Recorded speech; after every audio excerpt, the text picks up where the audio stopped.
Je donne la parole à notre rapporteur, Monsieur Jean-Luc Laglaise. Vous avez la parole. Merci Monsieur le Président, mes chers collègues. La création du CNES en 1961, le Centre national d'études spatiales, répondait à la volonté de doter la France d'un outil d'excellence au service de l'autonomie stratégique de la nation, dans un siècle de fusées et d'avions, pour reprendre les termes utilisés par le général de Gaulle lui-même en 1960. En ce début du XXIe siècle, l'empreinte européenne de la politique spatiale s'est renforcée et de nouvelles technologies irriguent le secteur, notamment celles liées au numérique. Pour autant, les enjeux de souveraineté et d'innovation sont les mêmes qu'il y a 60 ans. C'est la raison pour laquelle le choix de celui qui incarne la politique spatiale française fait partie des décisions essentielles pour notre pays. À cette fin, nous recevons donc aujourd'hui M. Philippe Baptiste, dont la nomination à la tête de l'établissement est envisagée par le Président de la République, en remplacement de M. Jean-Yves Le Gall, en poste depuis 2013, que toute notre commission remercie. Votre parcours professionnel, M. Baptiste, témoigne d'une solide expérience dans les domaines de l'informatique et du numérique, qu'il s'agisse de vos débuts au centre de recherche d'IBM, de vos activités au LIX, le laboratoire informatique commun au CNRS à l'École polytechnique, ou même de vos fonctions actuelles au Boston Consulting Group, où vous dirigez, je crois, un département spécialisé dans l'intelligence artificielle. Je le dis sans embâche, votre profil atypique, au regard des acteurs traditionnels de la filière spatiale, me paraît être un atout pour transcender l'esprit de conquête et de renouvellement dont le CNES a toujours fait preuve.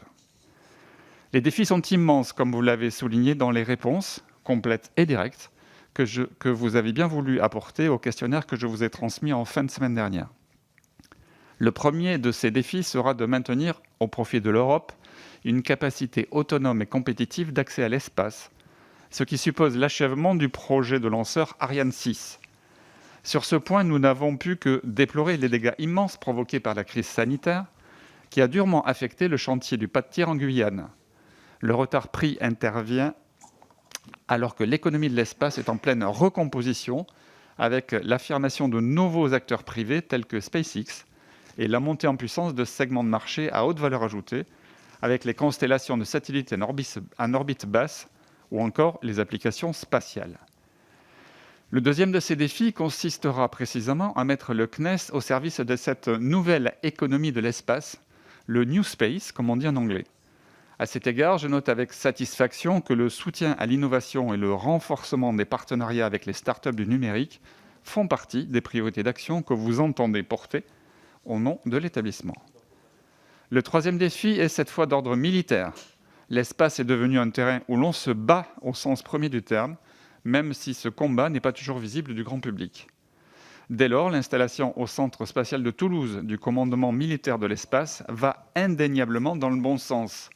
Les infrastructures techniques du CST, Centre spatial de Toulouse, doivent désormais être en mesure de répondre aux impératifs opérationnels d'une chaîne de commandement militaire, ce qui implique une plus grande synergie entre les équipes du CNES et celles du ministère des Armées. Là encore, votre contribution écrite montre que vous êtes parfaitement conscient de l'importance du sujet. Dans votre esprit, la marche à suivre pour accompagner le CNES dans la voie d'une transition réussie est clairement définie. Encore faut-il que l'établissement ait les moyens de ses ambitions, et c'est sur ce sujet que je souhaiterais obtenir de votre part des précisions complémentaires à vos réponses écrites. Tout d'abord, vous le savez, la dimension européenne de la politique spatiale a pris une telle ampleur que la réussite de tout projet suppose l'appui de l'ensemble de nos partenaires, en particulier de l'Allemagne et de l'Italie. À l'heure de l'intensification de la compétition économique dans le secteur spatial, quel rôle le CNES peut-il jouer dans le maintien de l'unité stratégique européenne ? Par ailleurs, il importe que le CNES bénéficie de la part de l'État d'un soutien financier à la hauteur des objectifs poursuivis.